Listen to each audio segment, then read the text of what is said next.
What's up, Las Vegas? Happy Friday. Today on CityCast Las Vegas, we're helping you make sense of this week's news as you head into the weekend. Today, we're here with downtown neighbor Patricia Haddad Bennett and our executive producer, Layla Muhammad, and we're talking about why nearly 90 Lake Las Vegas homes are sinking, why international tourists are staying away from Las Vegas, and the city's answer to try and lure them back. Then, whether or not handing the keys to the Huntridge Theater over to a nonprofit is actually the answer to bring it closer to reopening. And in our members-only bonus segment, we dive into why the Last Resort closing in Prim is a much bigger deal than you may think. That's right, if you haven't heard yet, CityCast Las Vegas neighbors are getting a special bonus segment each and every Friday. And we're really excited to get into it because we know that CityCast neighbors are the ones who really want to dig in and get into the nitty-gritty of living in Southern Nevada. And that's exactly what this bonus segment today is all about. So why not pause the episode and become a neighbor right now so you can make sure you always get the full conversation each and every week. And you can do so for just $10 a month, or if you want to save a little bit of cash, $100 for the year, and you get all the great perks that we've been throwing at you throughout the week. You can join now at membership.citycast.fm/Las Vegas. In the meantime, let's get it rolling. It's Friday, May 8th. I'm Jesse Merrick, and here's what Las Vegas is talking about.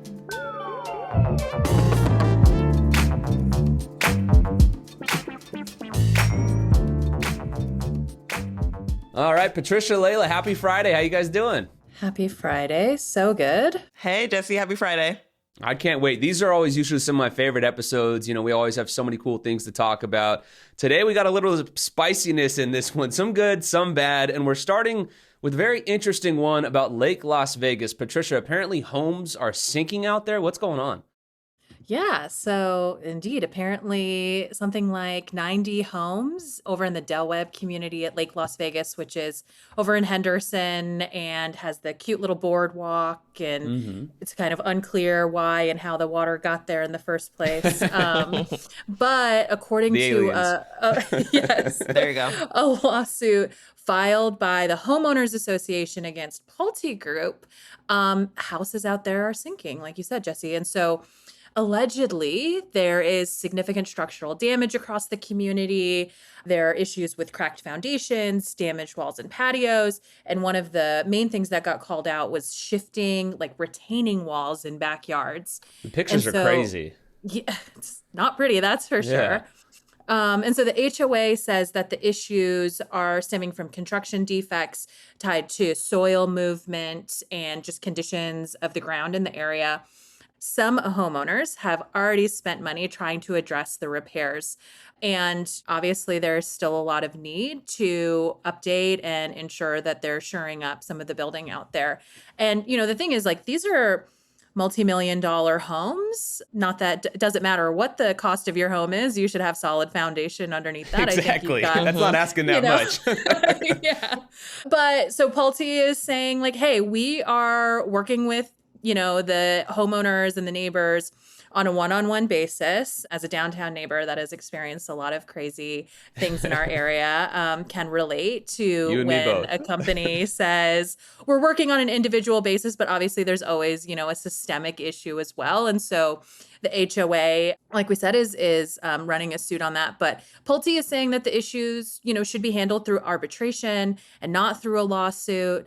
But, ultimately, I think for the homeowners, the big issue for them, regardless of how this moves, is what happens if the land underneath their home continues to move and shift. So, that kind of is leaving them in the lurch a little bit out there. Yeah, it's just crazy too, because like at the same time, like a lot of these are, it's a 55 plus community too. So again, like retirement homes on a fixed income and all this is going on. Like when you buy a home, obviously owning a home is expensive, but when you buy a home, you don't expect, like, especially a newer one, to be like, oh, the foundation is not stable. Like just, it shouldn't be that hard to figure that out, right? I would think, and I mean, there are so many different folks whose job it is, right, to ensure that the foundation is solid and that the soil is appropriate for building. And so I think there's probably I'm sure that the HOA and the homeowners are pulling on those threads as well to figure out sort of like where was the breakdown in this. Yeah, big time. And it only seems to be about 5% of them, but still 5% is not a nothing burger there. Like, again, this is really impacting people. So I'm just so curious to see how it, all transpires. But that brings up a bigger question too, Layla. I'm curious for you, like you're from Las Vegas, born and raised here.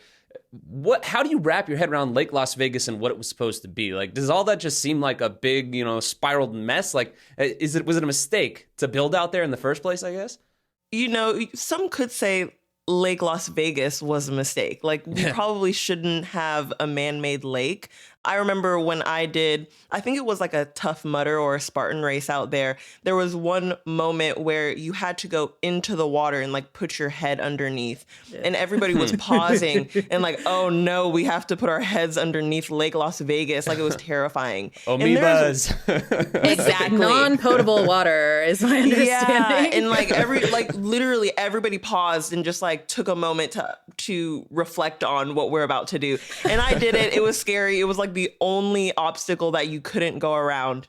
But it makes me think like other places in Las Vegas have had this issue. I think of Windsor Park, who also had sinking homes. Yep. So I'm not sure if it is specifically like Lake Las Vegas's fault. This could have happened anywhere in the valley. And mainly because of someone maybe not realizing that this ground will be sinking eventually. So I'm not sure if it's like Las Vegas's fault. I think it might be, a construction fault. Yeah, no, I agree 100%, which leads me to our next question here of the day is wondering, I guess do these builders need to figure it out more than anything? Because Patricia, you said it, you're a downtowner. I'm assuming, that you're in a home that was built a handful of years ago. I myself am. My home was built in 1960. And, God willing, this thing's still standing and will be for a long time. So they had something figured out back then. Even though we didn't have all kinds of regulations, it was more like the Wild West of home building. But maybe we need to revert back to that, or the, new home builders can learn a lesson or two from the people from the 60s of years past. Maybe. I mean, yeah, my house was built in 1949 and it very much, you can tell, was built in 1949. So I don't know that this should be the builder grade standard, but, I think you're right. I think, there's so much new development really that's happening around the valley. And I think like maybe the big headline for me is just, also being a judicious buyer, right? And doing your due diligence. Obviously, this is not on the buyers. That, again, like we said, there is a sort of reasonable assurance that the ground is not going to fall out from underneath you when you buy a house. But yeah, I think there are many places that you can go and just continuing to think through what's the long-term impact. It makes me also think about like the folks that buy houses on the outskirts of town and they're like, it's just BLM land behind me. No one's ever going to build back there. And it's like, well, smash cut to 20 years later and a shopping mall is popping up. And, exactly. They're always going to sort of roll the dice to a certain extent. But I mean, gosh, like what a draw over in like Las Vegas also. Like, it is pretty. It is so different. It makes me think a lot about it makes me wonder about like what's going on in Desert Shores also. And like some of these other neighborhoods that are surrounded by like these little man-made water situations. Yeah, God forbid any of those houses at the lakes start sinking. Right, totally. That'd be horrible. We don't need more sinking homes. Just figure it out. You know what I mean? Like get a solid foundation and whatever that entails. None of us obviously are, architects or anything in that regard or home builders. I know there's a lot that goes into that, but we got to figure it out somehow.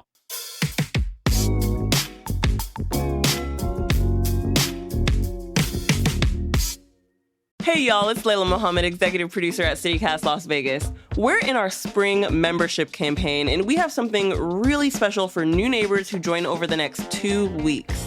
You've probably seen Oxford pennants, felt wool pennants, they're kind of like flags on Instagram, or you might have seen them hanging at your favorite local spots. They're beautiful, American-made, and honestly, they're a great way to show off something that you're proud of. This spring, they made one just for us, for this city, as a celebration of everything we love about it. It's sand-colored, has our city name front and center, a Welcome to Las Vegas icon, and says, I live here on purpose. Because we do. These are handcrafted and designed specifically for CityCast Las Vegas, so you're not going to find these anywhere else.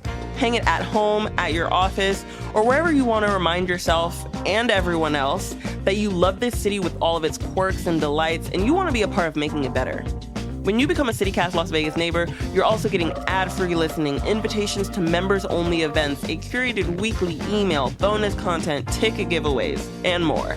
It's $10 a month or $100 a year, and it goes directly to supporting this show and the team of locals who make it. Join before May 8th to get the pennant at membership.citycast.fm/Las Vegas. That's membership.citycast.fm/Las Vegas. We'll see you around the neighborhood. Hey there, today is the final day of our spring membership campaign, and we want to hit you one more time with the special gift that we're giving away to new members who join during this spring membership campaign. Again, it's the last day you can get a hold of one of those awesome Oxford pennants we've been talking about all week. These things are special made just for CityCast Las Vegas neighbors. And Layla, they're a celebration really of everything we love about Las Vegas, right? Yeah, it's this nice sand color. That's what we're calling it. It has our Welcome to Las Vegas sign, and it says, I live here on purpose, which I really think hits home with Las Vegas because so many people come here and choose to stay, or even are born and raised here and choose to stay in this, unique culture and unique community.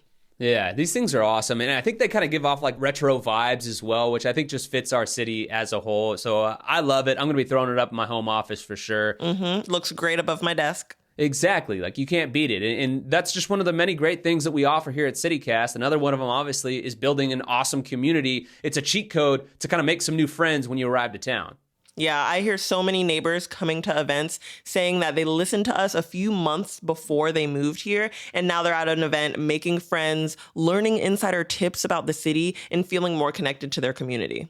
I mean, that all sounds great to me. Who doesn't love that? And making friends as an adult is tough. Like, let's be completely honest about that. So why not make it easier on yourself by joining? Again, it's only $10 a month. You can do so at membership.citycast.fm/Las Vegas. And by going and checking out that site, you'll also get a look at what those pennants look like. Again, they are gone. Once they're gone, they're gone. Friday, it's your last chance to get it today. So make sure you sign up. And your membership also goes directly to supporting us and this show to make sure that we can continue to do this day in and day out. So help support, jump on board. Again, go to membership.citycast.fm/Las Vegas to join now.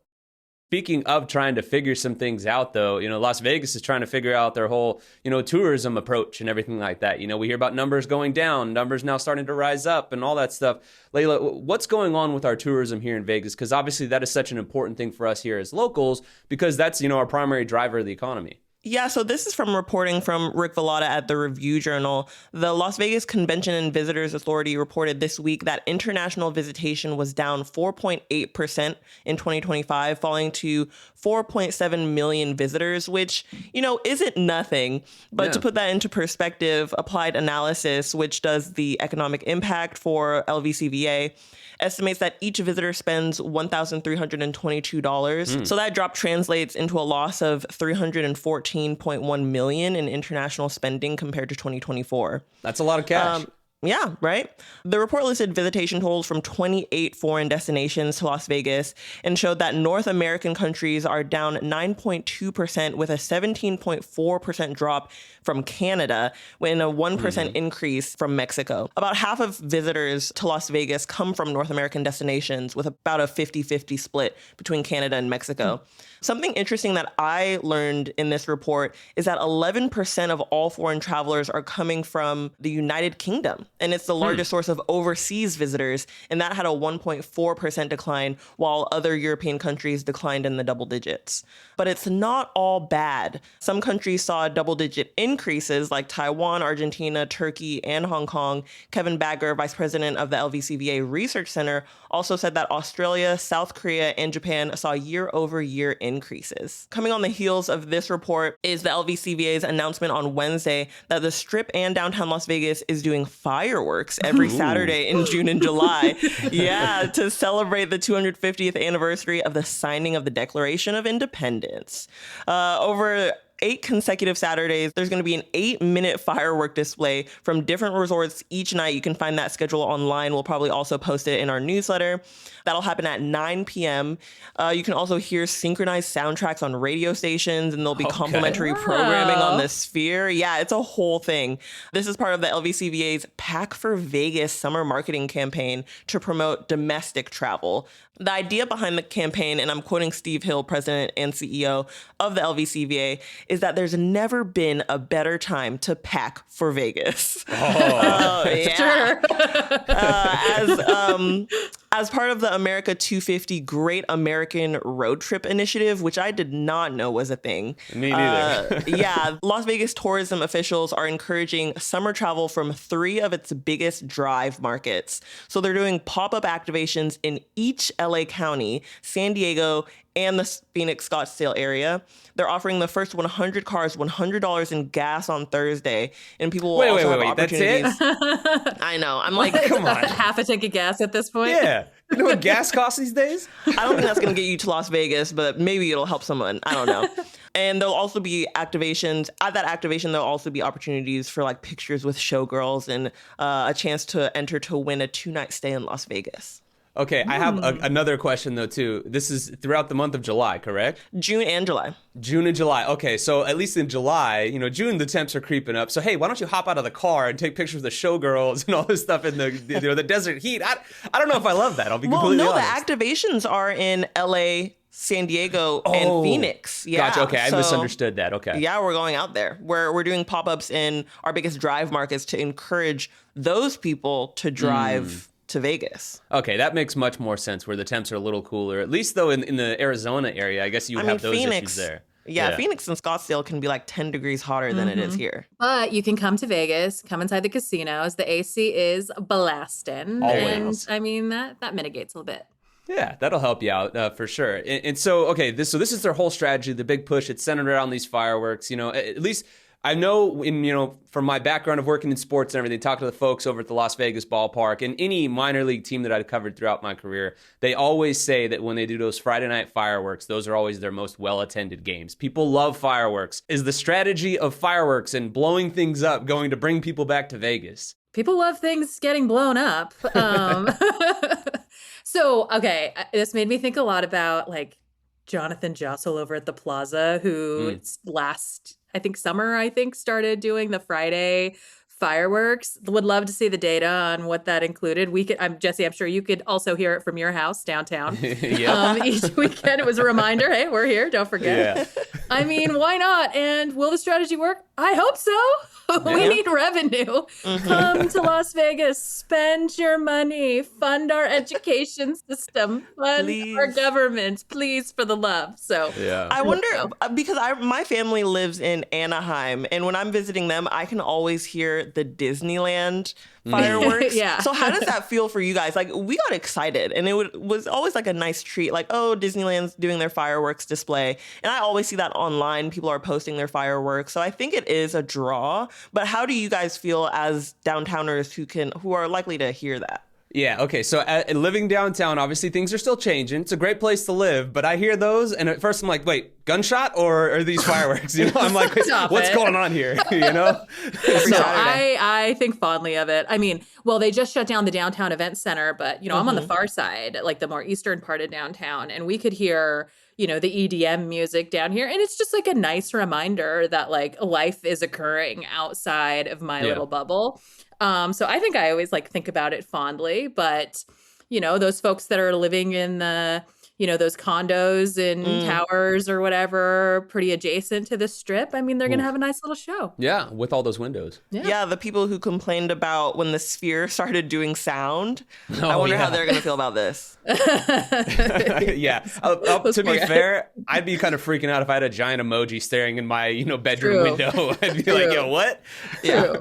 I want no part of that. I didn't realize that this was all connected to America 250. So we're like, America, fireworks, come to Las Vegas. Like, the through line is there for me. Yeah, on July 4th, there's actually going to be the biggest show with, I think it was like 8 or 9 casinos all doing it, a synchronized fireworks show. So across June and July, it'll be a rotating group of casinos. Like, not everyone on the strip will be doing fireworks every night, but on July 4th, it'll be the biggest one with a lot of synchronization there. Yeah, which that's like kind of unprecedented outside of like New Year's, right? Like I never remember there being truly coordinated, fireworks shows on the strip outside of New Year's Eve. Like, I think a couple of properties, right, on like 4th of July will do things. But I mean, it is kind of, I don't know. I guess it's a good thing. Why not? I'm excited to see it. Yeah, me too. I mean, look, it's an interesting strategy, and everybody, like we said, everybody loves fireworks. You know what I mean? It brings everybody out. I am curious if it actually is going to work, and I can't wait to see the numbers, for the month of June and July. In particular, too, like I said, though, we've seen a lot of, different baseball teams and stuff, in the sports world employ that strategy, and it does work. And I think even sticking with that angle of sports and everything, that kind of goes in turn with them targeting more of a domestic audience, I think, as a whole here in Vegas, because, again, from my sports background, talking with a lot of these owners and stuff, it's like they love it because they realize, hey, we can sell out half the arena, half the stadium, you name it, to locals, and then you have other tourists coming in to come see their teams and things like that. So, like, that is a strategy that has totally worked. So I think that's something that could work for Las Vegas as a whole, of like, hey, let's do this. Maybe some more locals come out, want to see the fireworks down on the Strip. Obviously, not everybody lives downtown and can see them. So you come down, check it out, spend a little money, and see how that goes. But, I'm just curious if long-term what this works and looks like, going forward. Totally. Yeah, CityCast will have to do a follow-up after the summer to see what the, the gaming numbers and the tourism numbers look like. If we made up any of that $314 million that we're losing in international travel. How much money in fireworks do you have to spend to recoup that money? That's what I wonder. That's your firework income ROI. Right. I like that.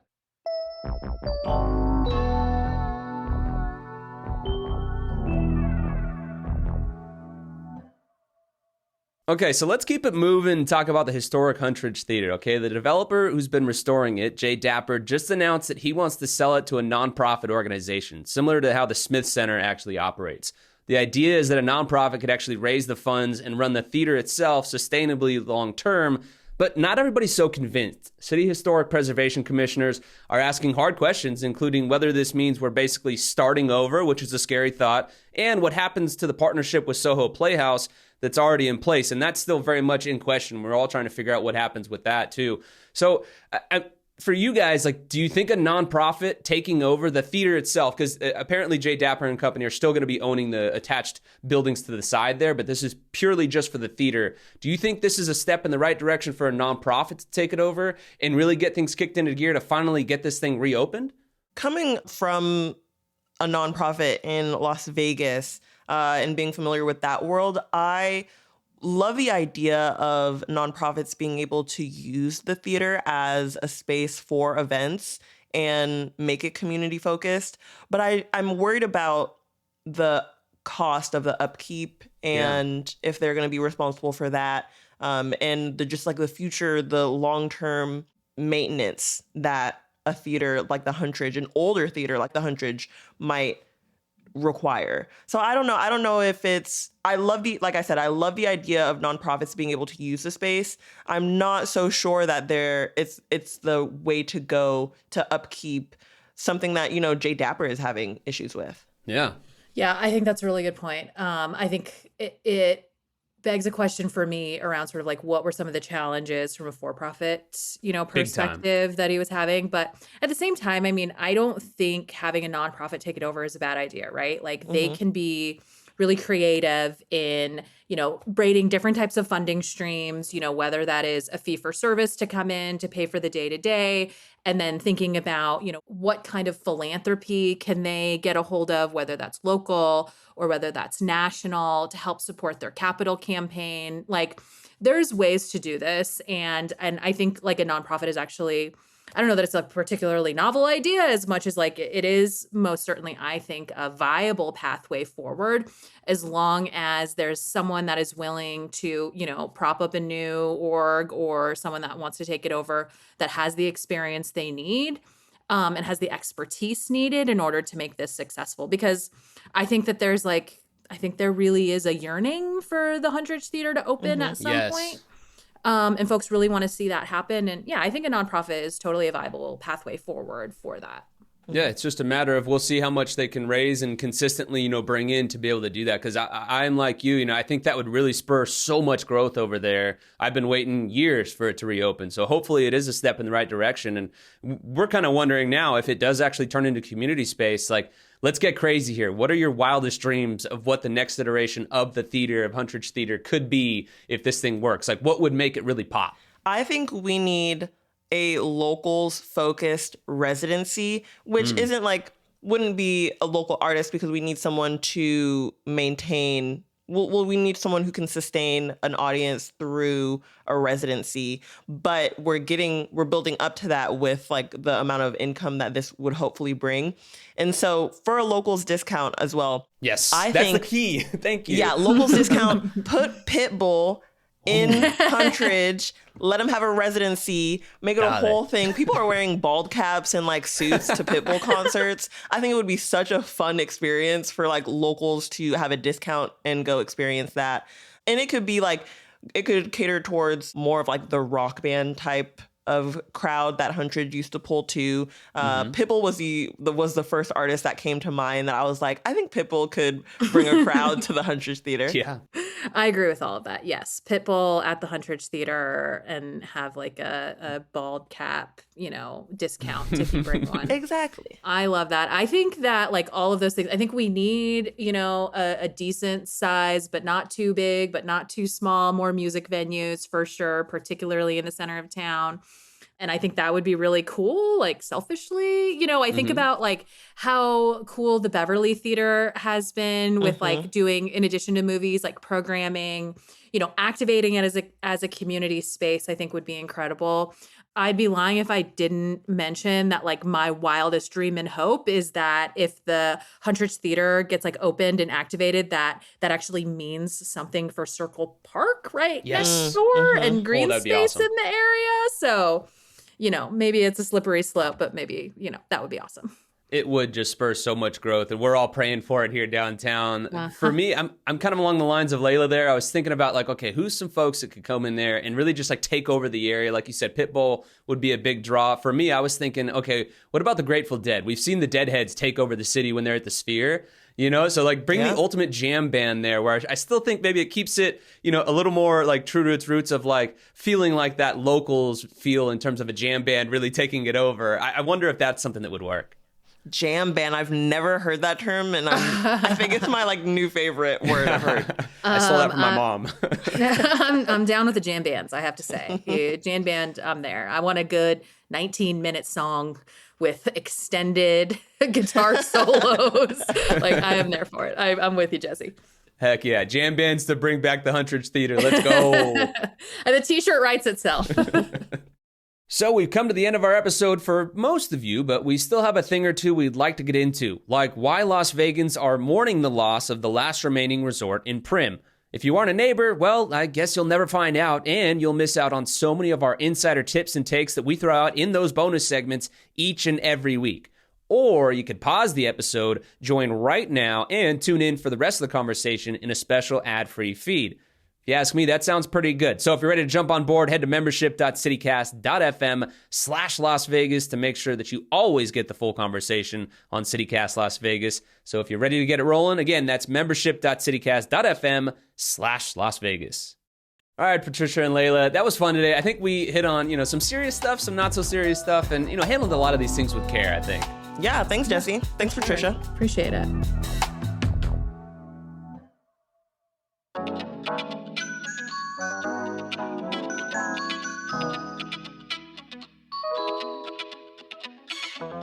That's all for today here on CityCast Las Vegas. Our executive producer is Layla Muhammad. Our creative producer is Jacob Solis. Our newsletter editor is Rob Katzelreese. And I'm your host, Jesse Merrick. Music is by OG Moose, Epidemic Sound, and all the kimonos. If you enjoyed the show, why not tell a friend? Rate the show, leave us a review, and subscribe to our free morning newsletter as well. And don't forget, you can support this show and get great perks by becoming a CityCast Las Vegas neighbor at membership.citycast.fm/Las Vegas. We'll be back Monday morning with more news from around the city. Until then, take care and have a great weekend.